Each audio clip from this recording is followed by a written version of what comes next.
Hello friends, मैं Hemlata Rajput again एक नई चीज़ के साथ, एक नए कॉन्सेप्ट के साथ रिसेस क्लास में मैं आपके साथ वापस जुड़ी हूँ। और मुझे पता है ये प्रॉब्लम्स आपके साथ भी होती होगी।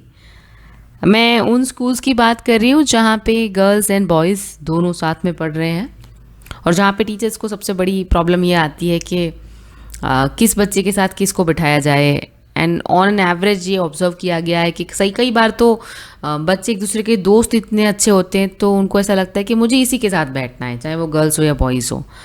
हाँ, मुझे ऐसा लगता था कि इसकी वजह से सिर्फ एक ही बच्चे को एक बच्चे दूसरे बच्चे के साथ बैठना है, ये एक प्रॉब्लम क्रिएट करता है उनके लिए भी और बाकी बच्चों के लिए भी।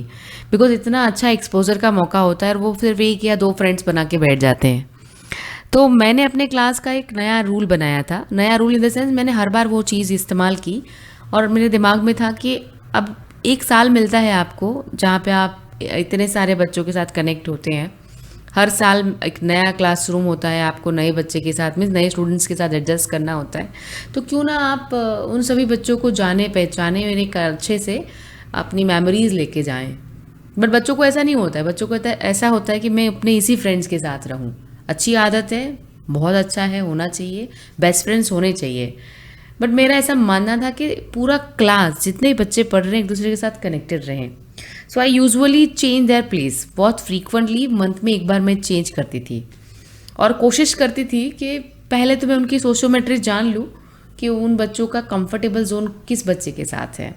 वो इनिशियल स्टेज में मैं 1 मंथ अलाउ करती थी जिसको जिसके साथ बैठना है। तो आई अंडरस्टूड कि यस, ये बच्चा इस बच्चे के साथ कंफर्टेबल है और ये बच्चा इसके साथ कंफर्टेबल है।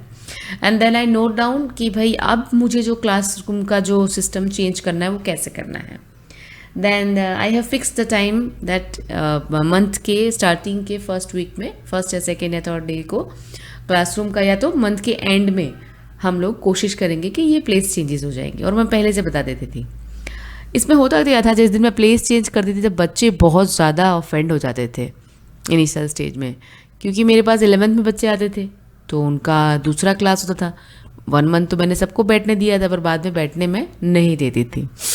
तो अब बहुत कंफर्ट जोन के साथ मैं उनसे एक ही बात बोलती थी कि जिनको मैं आपके साथ बिठा रही हूँ, समझिए कि आप जिस बेंच पे बैठे हैं वो आपका घर है और जो आपके साथ बैठे हैं वो आपके गेस्ट हैं। सो आपकी जिम्मेदारी है कि अपने उस गेस्ट को आप किस तरह से अपनी इमेज को रिप्रेजेंट करते हैं। मीन्स आप एक बेहतरीन इंसान हैं और दूसरे वाले को भी कंफर्ट फील करवाएंगे। सो आपका जिम्मेदारी है कि आप उस दूसरे बंदे की भी केयर करोगे उतनी ही, चाहे वो आपको पसंद है नहीं पसंद है वो अलग बात है।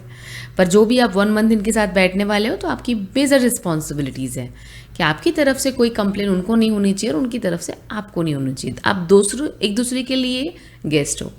अभी ये ट्रिक इस तरह से काम करती थी, उसमें हमने कुछ मोटिवेशनल एस्पेक्ट्स भी लगा दिए थे कि जो बच्चा बहुत अच्छे से कंफर्टेबली एक दूसरे को कंफर्टेबल फील करवाएगा एंड वो पूरे मंथ में हमें महसूस होगा, then we will select the best student. And मैं खुद ही उनका अप्रिसिएशन, उनकी जर्नी को देख करके उन्हीं के बारे में कुछ बोल के करती थी।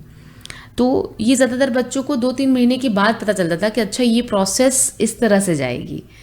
बट इससे मुझे एक चीज़ जो फ़ायदा हुई मेरे क्लासरूम में वो ये थी कि मेरे क्लास में इनिशियल स्टेज में बच्चे चाहे कहीं से भी आ रहे हों पर उन्हें पता था, बिकॉज ये डिसिप्लिन वाला जो नॉर्म्स हमने बना के रखा था कि प्लेस चेंज होगी और उसमें क्यों चेंज करना है।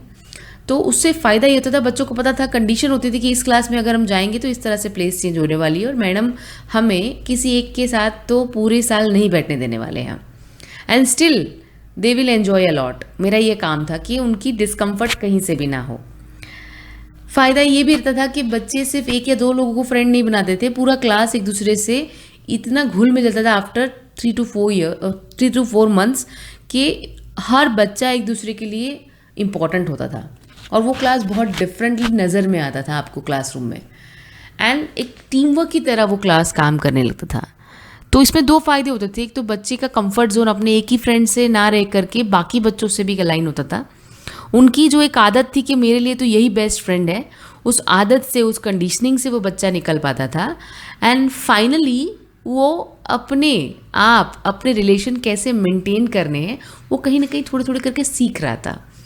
तो ये एक ट्रिक थी जो मैंने क्लासरूम में जस्ट प्लेस चेंज करने के लिए लगाई थी और मैं बच्चों को हमेशा बोलती थी कि आपका एक एक दिन बहुत इम्पॉर्टेंट है। आप अपनी लाइफ में न जाने कितने लोगों से मिलेंगे, और ये भी एक आपकी लाइफ का पार्ट है। कोशिश करिए कि आप जिनसे ही बात कर रहे हैं, जिनसे मिल रहे हैं, उनके साथ आपका अच्छा रिलेशन हो, आप अच्छी यादें क्रिएट कर पाएँ और दे पाएँ।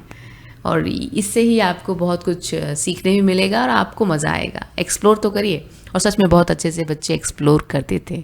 और आज भी मुझे याद है, at the end of the year वो ज़रूर ये बता के जाते थे कि ma'am this is the wonderful year कि मेरे पास इतने सारे फ्रेंड्स हैं जिनसे मैं कनेक्ट करता हूँ और आज भी कनेक्टेड हूँ। जब मुझे बाद में मिलते हैं तब भी बोल पाते हैं। सो हमने हमारे एक छोटे से डिसिप्लिन नॉर्म्स के थ्रू कैसे बच्चों की एक आदत कि एक ही फ्रेंड्स या दो फ्रेंड्स के साथ कनेक्ट रहना, उसको तोड़ के हमने कोशिश की थी कि बच्चा जितने भी आ रहे हैं, एक बच्चा हर बच्चे के साथ कनेक्ट हो पाए एंड कंफर्टेबल फील कर पाए। होप सो आपको ये स्टोरी थोड़ी या ये जो हमने स्टोरी आपको सुनाई है वो आपको पसंद आई हो। स्टोरी तो नहीं बोलेंगे, इंसिडेंट्स हैं जो हमने शेयर आपके साथ शेयर किए हैं। अगर आपको पसंद आई हो तो प्लीज़ हमें ज़रूर बताइएगा और बने रहिए रिसेस क्लास के साथ। धन्यवाद।